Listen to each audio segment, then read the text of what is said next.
I really shouldn't have to explain this again. I'm fast. I'm so fast.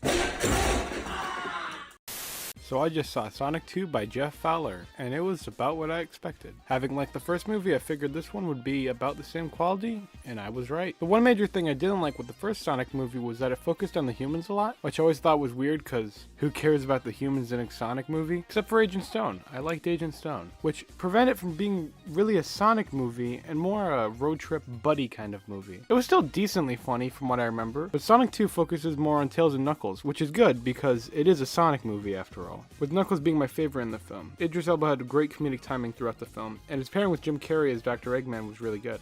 They had a lot of chemistry, and their scenes were the best parts of the movie. It was weird though that they cast Idris Elba as Knuckles, but got the original voice actor for Tails though, because why bring back one original actor and not both? I still liked Idris Elba, I thought he did a great job, but just thought that was a little odd. They still focus a little too much on the humans for my liking, but it was most likely to pad out the runtime because otherwise this movie would be a lot shorter. I did find it weird that Tails is easily the weakest part of the film though, especially because the voice actor that's been playing the character for 8 years now, but they also didn't get a lot to do. All of their lines are basically just, only Sonic the Hedgehog could do blank. The overall story focused more on an adventure to get the Master Emerald, which feels more connected to Sonic than the plot of the first movie. There's a lot of fun references to the games, one being the coffee shop being named the Mean Bean, as in a reference to the best Sonic game. With that being said, I was really surprised they didn't integrate any of the songs from the games into the score of the movie, which seems like a massive mistake to me, since the series is known for its music. Despite using the songs in a lot of my videos, I've never really been a huge Sonic guy. I like Sonic Mania, but that's where it really begins and ends for me. Overall, it was cute.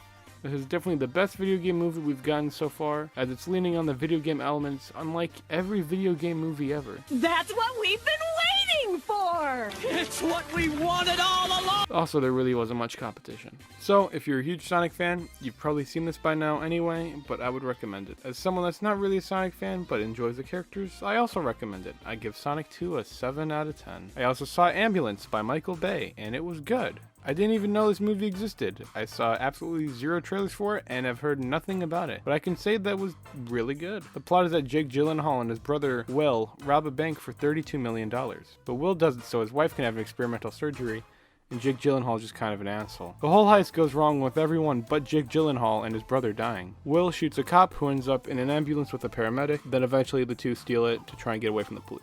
The whole movie is basically a giant chase scene from start to end, and it keeps the tension up decently throughout. Got a unique premise and really good action to follow. They end up performing surgery over FaceTime with a surgeon so they can remove the bullet from his liver. They have to donate blood to keep him alive while they're driving and doing all these crazy stunts. It's a unique dynamic to the already tense car chase. Jake Gyllenhaal was definitely my favorite performance of the movie, although that's a major bias because I love Jake Gyllenhaal no matter what he's in. Although Yahya Abdul-Mateen II was also really good. He's also in the best superhero movie ever made. The cinematography was the most impressive part to me. However, they do this one shot over and over where they keep zoom all the way to the top of the building and then they zoom all the way down. And it was cool the first 2 times, but then they do it 20 times throughout the movie. It's like, okay, we could stop here. There are some really cool drone shots that zoom past fast, but are clear and concise, so you know what's happening. But it really adds to the speed of the film.